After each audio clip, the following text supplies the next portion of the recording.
Because obviously there's two of you, so it's like, did you both intentionally go in to do music, or how does that happen that the both of you did it at the same time? Okay, so with that one, I will not say we intentionally entered into music because while we were in high school, our dad separated us. So I went to a boys' school and my brother went to a mixed school, yeah. Yeah, so even with like our character and everything was being changed because how I see things would be because it's single sex and then he'll be seeing things as, that kind of stuff. But then he was doing music.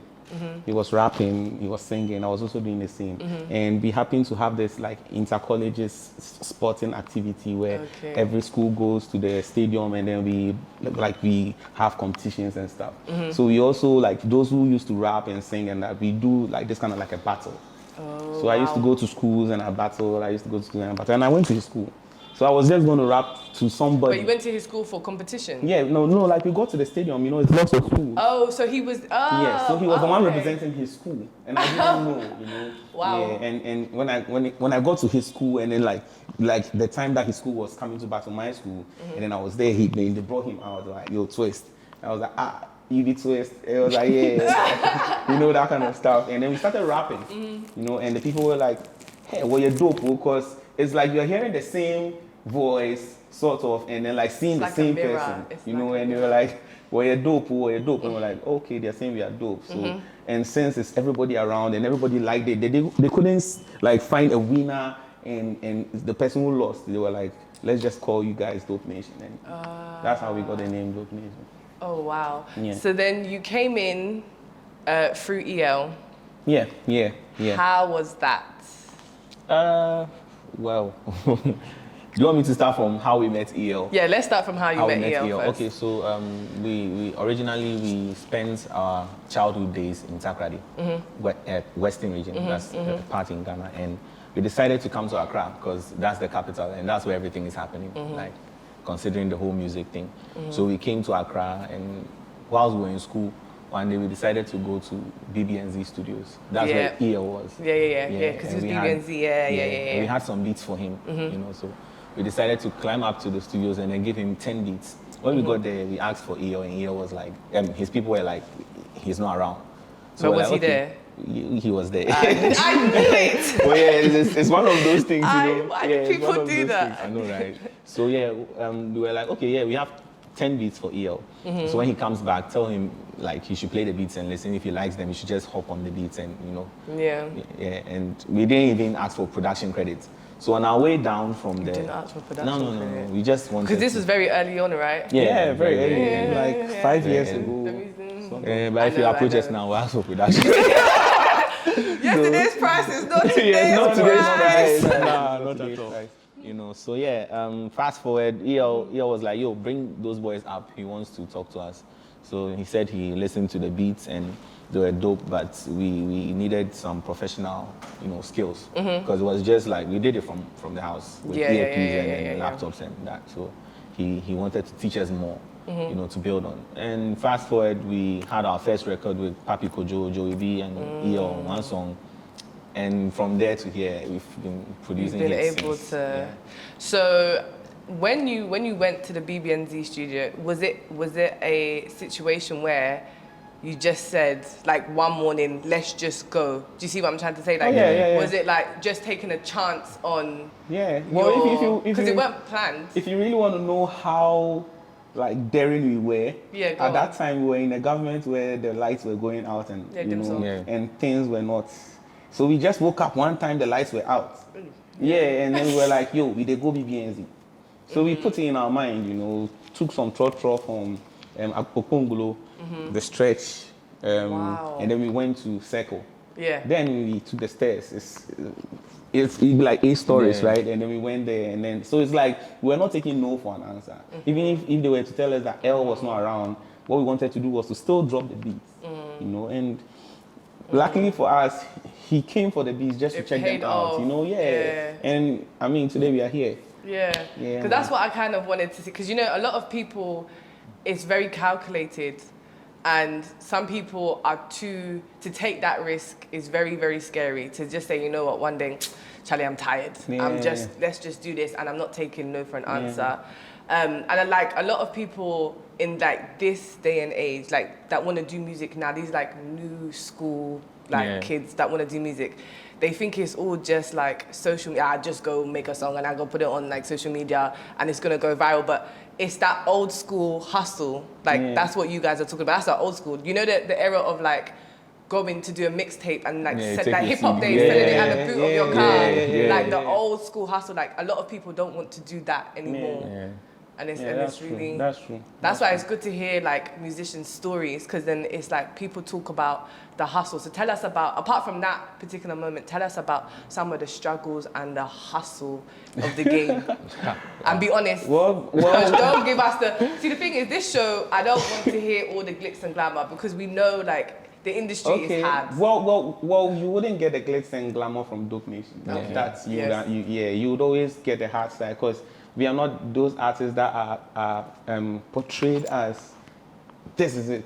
You know, most of all our things that we get and like our accolades or maybe anything we do and we're like, yo, these guys did well. Everybody knows that we actually came there to do it. Yeah. You know, take for example, this year we've been connecting a lot with our fans, and we decided to host our own concert, free concert with no sponsors. Oh wow! So we just woke up and we were like, we wanted to do our concert. Yeah. We selected a venue, and I think we spent close to like, I think it would be 70,000. Wow. If not, if I'm mistaken, I mean maybe my manager will tell us, but somebody figures. Yeah, but you see, the whole thing was that we made money from our production and some shows we played, even though there was COVID restrictions and all that, and still decided to channel it back. Because that was when everybody was coming back, you know, out of the lockdowns, sort of, and now COVID was not, you know, and then we were like, let's do something for everybody.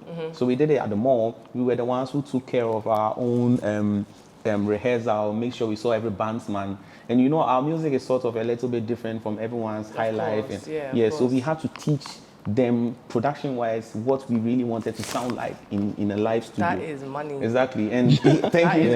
So I can just. So yeah, while we're doing interviews, going to stations to make sure that everybody should know that there is a concert, we're doing that as well, making the float, going to every town, neighboring towns around that particular town we had the concert, and giving people some souvenirs, you know, making them like you did all of that. We created awareness.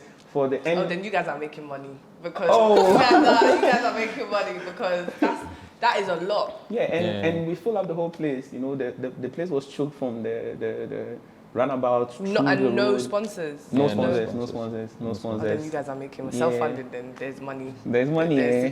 Small. We did inside. Wow. Yeah, you know, that's one of the hustles. You know, and we also make sure that we drop beats, 5 free beats. To the general public, to the world, you know, anybody who does music should just check it out and then try their hands on it. When they tag us with the music they've done, we would select an artist who is good, and then we also shoot a video with the person.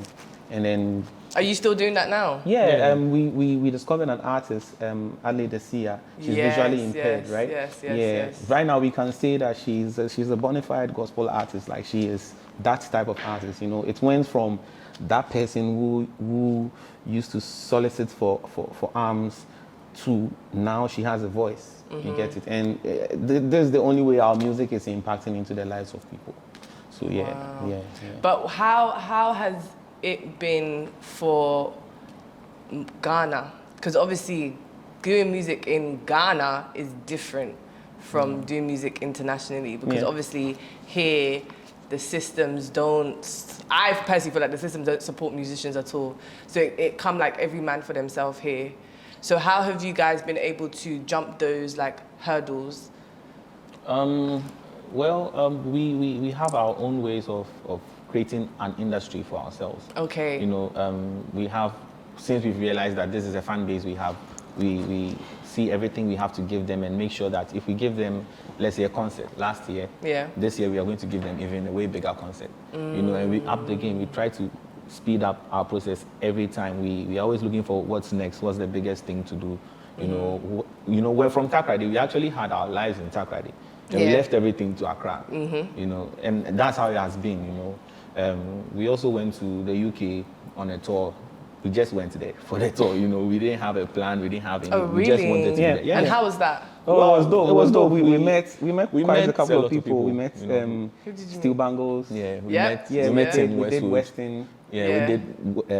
Yeah, I saw the Western one. Yeah. I think we were supposed to meet up with Doneo, but we couldn't. Yeah. Okay. Yeah. And we did a little bit of like linking up with some. We had a club tour too. Yeah. You know, in wow. the UK. Yeah, we actually did a lot. It was just for 2 weeks. We shot 2 videos, but one And didn't come out random. the way we wanted it. Yeah. And, you know, and we sort of like built our own structure. And we are still following it. We are here to learn, you know. The music, we feel there's a whole lot more. We're actually doing that now because we are looking at getting to that connection where you can get to do music the proper way. Yeah. You know. Here or outside. outside. Yeah. And that's the only way for it. No, that's the only way for it. As an African, that's the only way. But you see, it's not that to do music. We are not saying it to do music outside, like leave your. Yeah, of course, you'll always be Ghanaian. Like, Exactly. You always come back. Yeah. But you know what it is? It's like, so we had Kofi Jamal here. We had the same conversation, and I was saying it's sad though because it feels now like because the systems don't support artists here, everybody's bouncing and going overseas, like and to go do international shows and stuff. And I feel like what that then happens is. Obviously, everybody's still we're still Ghanaians and we still rep everywhere we go, but then here doesn't get built. Yeah. We don't build a royalty system here. We don't have streaming platforms, proper ones here, because now everybody's just like, you know what, there's a system outside, let me build my fan base, and I'm going. I'll be back, but when I come back, I'll be back for a little bit. Okay, what you are saying would not, this conversation wouldn't cure the disease that is already here, you know. It's true. Because before we even came into this has been a problem, and it's becoming a bigger problem while we are going. Solution? You see, the system. It's not that the system is not supporting an artist. The system is not supporting the human being. Exactly, because it's a deeper conversation. Then you would see Dope Nation and say, "Oh, Dope Nation, what's up?" But then when I go and I rent a camera, or I want people to work for me, I'm still built like a human being, and even more because I am what I am. You get it? And with that, and the world is advancing in entertainment. I still have to make sure that I deliver. Yeah, of course. Yeah. And pay the side of the world I am. I still have to deliver. So you get the struggle, but then I still want to deliver. Of course. My currency is 8 times less or 6 times less how much I'm supposed to still pay, and I'm going head to head with a UK artist. I'm obviously in pain. So it's something we like. Maybe people have to work on. Maybe when we find refuge somewhere, we could shout and say, "Hey." Because every year, I say we drop beats for people, so it means that we go into the trenches to let them know, Charlie Wago, and what is happening. And you know, they say stuff. The street gets cold every time. Like, the number of people who are still begging on the streets, is still, you can go and come back next year and the number will just multiply. Yeah. You know, so I understand where your conversation is coming from, but see, as much as we would want to keep talking about it, identifying the problems, I think the main problem is ourselves. It starts at home, It starts with us, That is very, very true. Yeah. So then you had the infamous song Zanku. Yeah. That is, I feel like that is such a bit of an international sound in a sense that anywhere it goes, it's jumpy. Yeah. So it was a very smart move. Tell us the genius behind the song. Wow.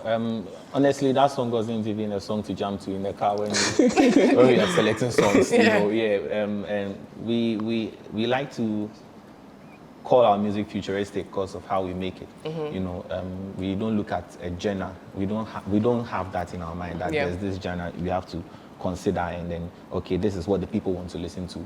We create our own music from scratch. You know, and we try to fuse in the Ghanaian sound. And that way, it sounds music to us. Yeah. You know, and that's how we created Zanku. You know, the bounce with the drums, and you know, you can't tell if it's an Afrobeat song or it's a hip hop song, or it has a fusion of everything in it. You know, so we just decided to release the song. You know, when we got signed to Links, our former label. Yeah. And that was it. When we released it, that was our third song, or Yeah. Yeah, our first song was Age, second was Nami featuring Olamide, and that was our third song. Yeah. So yeah, it moved from there, and it did a lot of magic. It did. It really, really did. And then now you have a song, CEO. With Medical. Yeah. How did that collaboration come about? Okay, so with that one, when we had this whole Amapiano buzz, you see, when a genre comes, like my brother said, we see music for just music and not genres. Genres has broken music into categories. So we decided we wanted to actually learn the genre. Okay. Know what the genre is about, before so why is this a shaker and why is it sounding like this? And we never did with loops, trying to find, maybe these are the African sounds from South Africa, so let's download them and then put it in our software. We created all our sound from like things we see. Yeah. So our shakers, we used toothpick to a microphone, and then it's because we own our sound. We own from the roots. Exactly. So we own all rights to our music. Nothing is. I'm not saying no offense to all those who use loops. No offense to all producers who use loops, but we just feel like we should own our stuff. So of course. So when we got to understand the genre, that's when we decided to let's do something on the genre, and we did something Amapiano. At that time, I think Medical was at in London, so we just shot with him, and we came out with something though. Yeah, and I think the collaboration it feels like seamless in a sense that it just works. Yeah, the way he does his music, the way we do ours is it works. It just works so well. Yeah, that's true. It was a good. It's making sense. Yeah, thank you. whole. So if you were to describe, Dope Nation in like one word as a brand, what word would you use? As a brand, obviously it's dope. No, apart from dope. I'll say music. Music. Okay. Yeah, because we are everything music. If we take you to the studio, you understand. Yeah, we are everything music. Like we spend our whole life. Yeah. Our whole life is all about music. You should come to our house. You know, I'll be coming. Yeah. Sister, thank you. We have 2 studios in our house. Oh, you have 2? Yeah, 2 studios. He has a studio, I have mine. Hey, twins. Why not just have one? Well, we have different clients we work with. Apart from producing ourselves, we produce other artists. Okay. And so, like, we happen to be working on their songs, mix and master, play beats for them and all that. So do you have 2 separate companies then? No, it's all it would make sense. So it's like 2 umbrella companies under one umbrella. Exactly. So 2 entities, one umbrella, essentially. Yeah. Okay. Yeah, but then everything is twin on this side, even the production and artistry. Yeah, it's togetherness. Artists and producers. So. Which one? We are artists, Dope Nation. Which one do you prefer? Which one do we prefer? Oh. Wow. Okay, right now we are artists. Right now over here we are artists. But when we get back home, we are producers. Yeah. But then if you want to have a conversation on production, we can have that too. It varies. But right now, artist is where the mind... No. Okay, so it's both. Yeah. It's equal. Yeah. We blend them. Both of them have what they offer, and both of them are doing well. Besides, if we want to come out with a song, we have to go into the studio. Exactly. Production is more like the source, the base of everything. An artist is nothing without a producer. It's true. Ooh. Yeah. Today you're on fire. Today you're really on fire. So, tell me about then the mindset process. Do it individually, of how you get into like production. What place do you have to go in first? It depends. Okay. It depends on the mood. Right now, since we are having an interview, we can decide to create a song, and the song should be in a dialogue form. Yeah. Okay. So from the hook should be something jumpy, something catchy.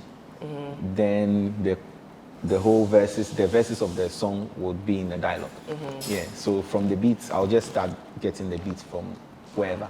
Yeah. So maybe I don't know. Maybe you would have your tap on, and I'll use that with shakers. The airplane is passing by. I'll use that as a riser. You could use a fork. You could hit a fork to a glass, a table, and it gives you. And it all depends on the feel. Yeah. If you want something that should always bang in a club, that should sound futuristic. Maybe your sound should not have like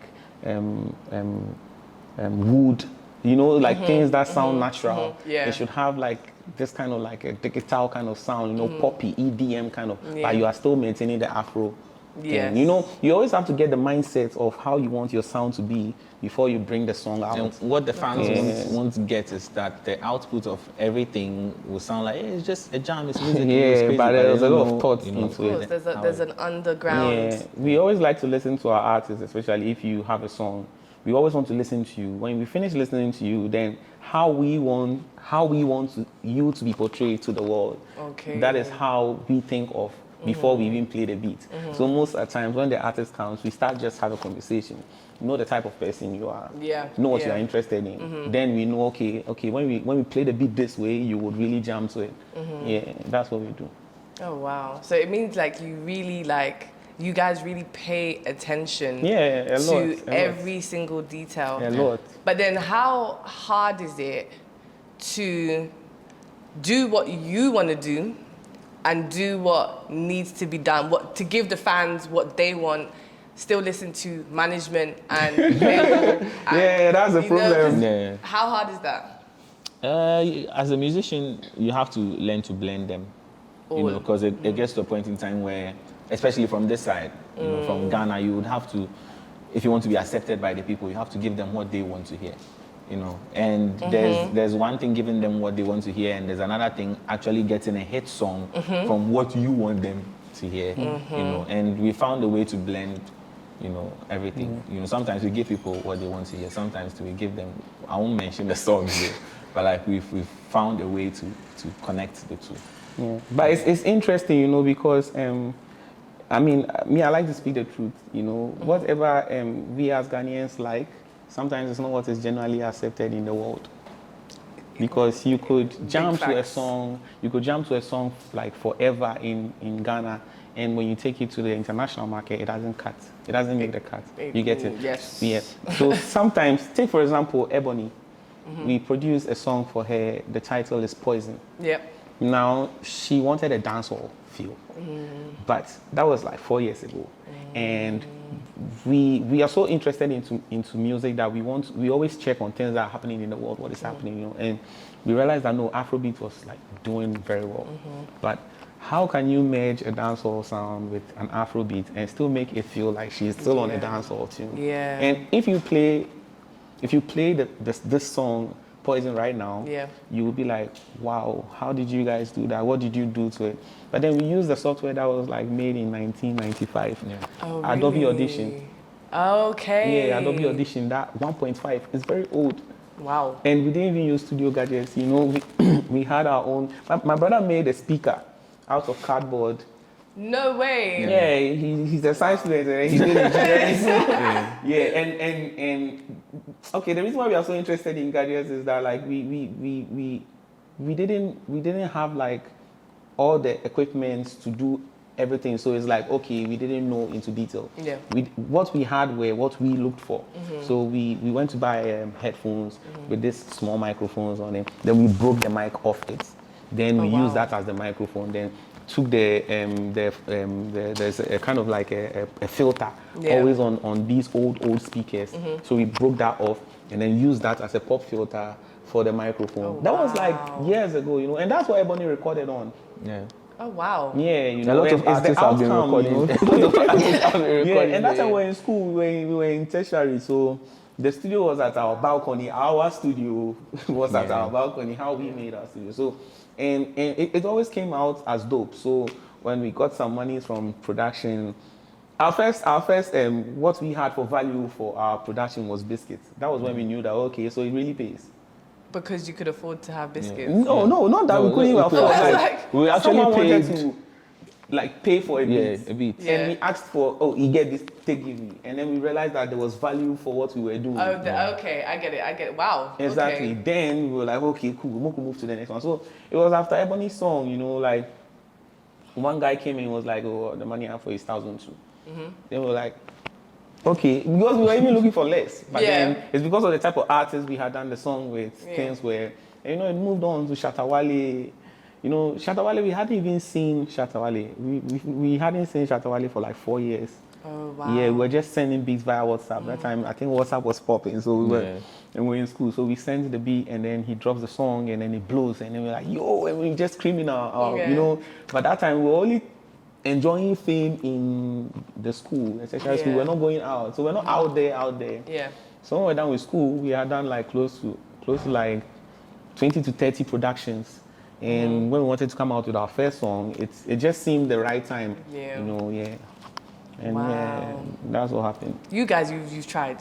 We still did talk. Yeah, you've tried. You've really, really done well, and you've taken your time, and you've mastered your craft, like as a whole. So it's so much deeper than just music. It's actually creative as well. Like you guys actually have a creative. Wow, I'm actually just like wow. Okay. Small. But I want to touch on something that you said, Twist. Yeah, you were talking about the genres, giving Ghanaians what they want, and then the international market. Because this is something as well I've had loads of conversations with people about, because I realize Ghanaians like what they like, and it's a certain sound. But like you said, it doesn't penetrate overseas. Yeah. So then it's almost as if you have to now just a little bit make a decision. Yeah. Do you give them what they want here, which I feel like a lot of artists are doing. But then when it's time to go overseas, those songs won't be hits. And I feel like there's a few artists doing that. And I'm like, it's good, but it's not an international sound. So when we're over there, it doesn't hit us the same. Yeah. Well, with what B2 said, you know, it has to do with the sound. You know, you can get any sound to be international, but the sound will have to make a cut, because some sounds don't really play at a certain frequency on their radio stations, you know, outside. And the mix over here in Ghana don't really cut it.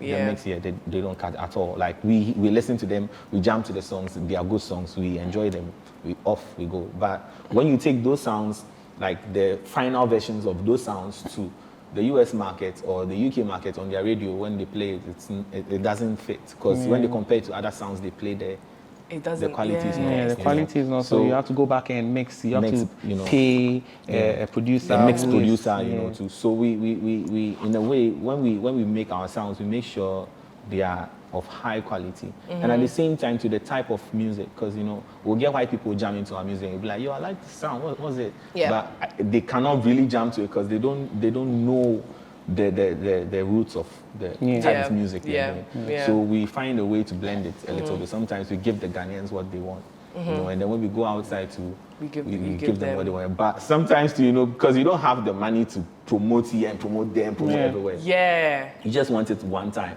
Yeah. So when we are, like you said, Zanku, you can still play Zanku now and it's still popping. You can play Ebony's music now and it's still popping. So we try as much as possible to put in that, you know, that sound. We try as much as possible to mix it to get to that level.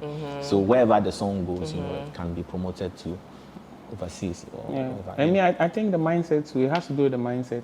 I was just gonna say that. Exactly. You know? I was just gonna say that. For the mindset, it will take long. It will take long. No, I was just gonna say that. We Africans, bro. Because you were talking about Ebony, I was like, in Africa, if you want to be the wisest person, you'll be taken down. Yeah. Why are you whispering when you say because it's true. No, it is true. But it's true. As much as I want to accept it, I shouldn't be that outspoken about it. Oh no, you should be. No, you see, that's how we need to implement change. We are in a country where we are in a part of the world where people feel shy to even count money or discuss money. It's true. That's even one. You know, there are certain things we don't look at, you know, and we have to put in our mind that these softwares we work on are softwares from a white man.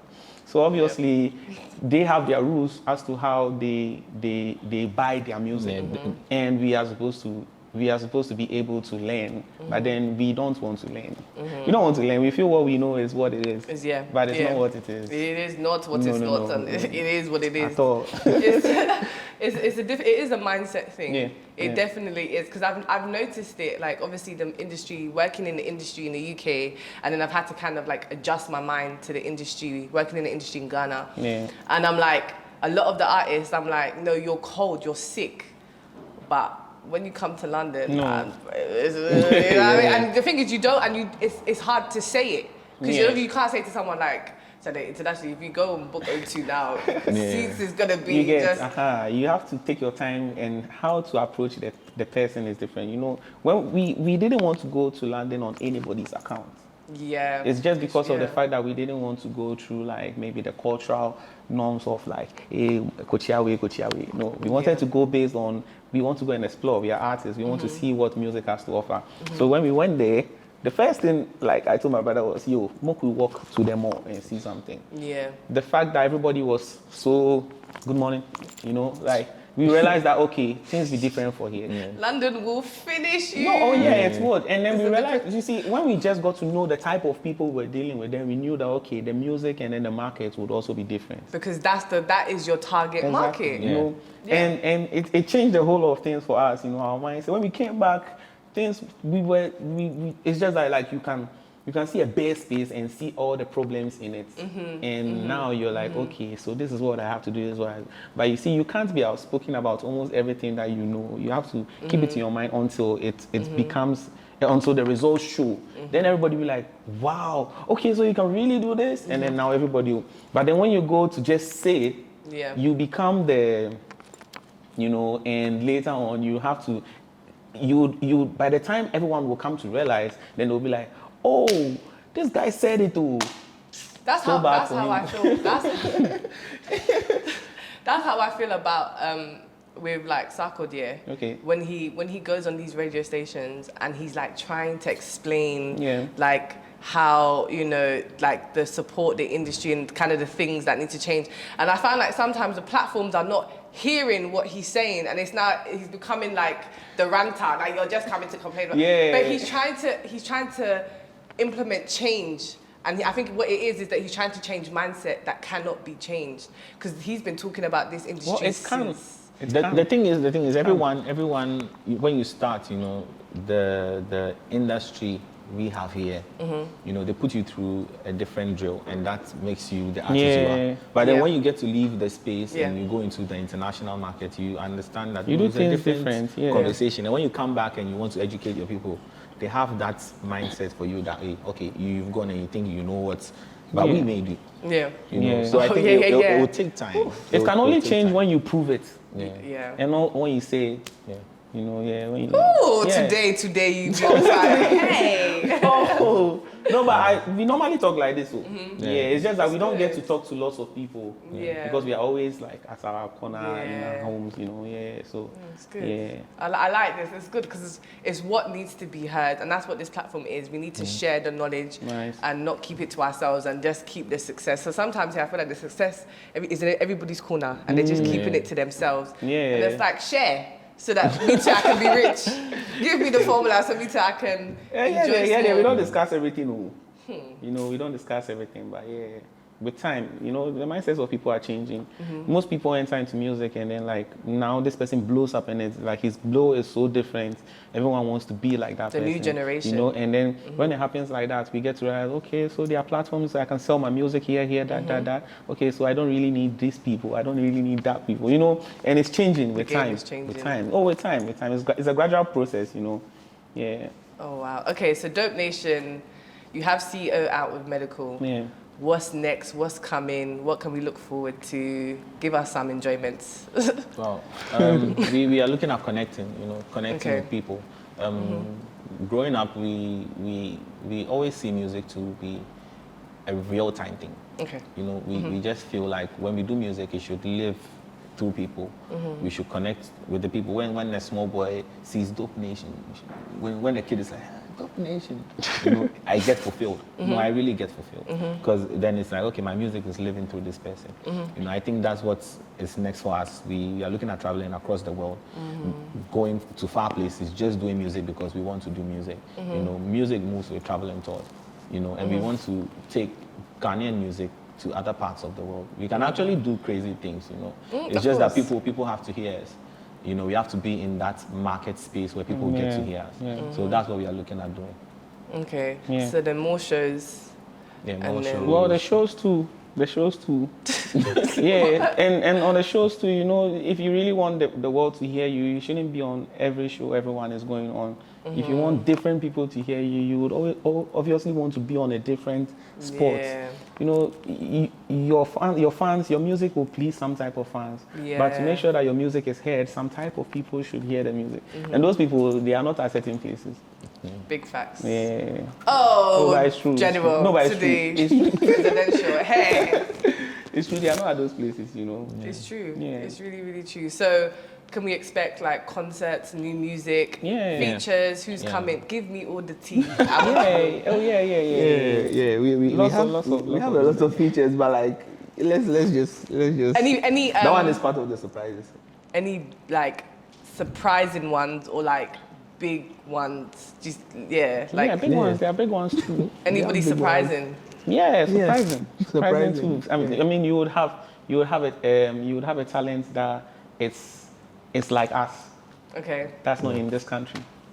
That we are still working on. I love how you dropped that. Yeah, and the sound, you know, when you are doing music with another artist, the whole vibe is the fusion. Yeah. Because when you hear, oh, Dope Nation has a song with this person, you listen to the person's type of music and you listen to Dope Nation's type of music, and how is the fusion going to be like? You're going to expect something like that. Yeah, something big, very big. International features. Yeah. Give me, is there anybody internationally you want to feature with? Yeah, we have songs with international artists actually. But anybody that you haven't that you want to yet? Oh yeah, quite a number. Yeah. Like I want to do a Doja Cat. Yeah. Yes, sick. I really want to do a Doja Cat. Do you know what? That you see how she's like quirky. Like she's not. She's herself. Like, she doesn't look like how she sounds. Yeah, and she has her own image. I think the way you guys are creative and how you take little bits together, that would be sick. You know. I'm thinking of an Afro fusion, you know. Thinking of something with Shaggy too as well. Oh really? You know, when we go to the UK, the first song we heard was Woman. From Doja Cat. Oh It kept that's playing. a tune. Like, that's a tune. It's a big song. Big. She's good. She's really very, good. very, very, very talented. I'm thinking of doing lots of stuff, you know, and as much as we want to do them too, it's developing our production side. Because when we think of the artist, then we are thinking of how the artist sounds and how our production should fit that artist. So it's all developing our talent, you know. It's good. So it's all coming together. Gradually. We are excited. It's just that we need money. We need plenty. You see, plenty. When the brand is we need a lot of money. The camera. We need money. No, we need money, seriously, because if I'm to go to a place, then now I have to take all my gadgets there. Yeah. I'm not going there just with one bag, hey artist, yo, what's up? No. I'm going with my gadgets. Yeah. And when I go there my gadgets wouldn't make it because my gadgets are all cracks and demo versions and all that. Yeah. When I reach there, I have to buy them. Yeah. You know, and that's money. Then I come out as an artist. I have to look Dope Nation. I'm from Africa. So I have to look Dope Nation from Africa in this land. And I have to live there like I'm there, but I'm from there. Do you get it? Big facts. There's a lot of money, trust me. Big facts.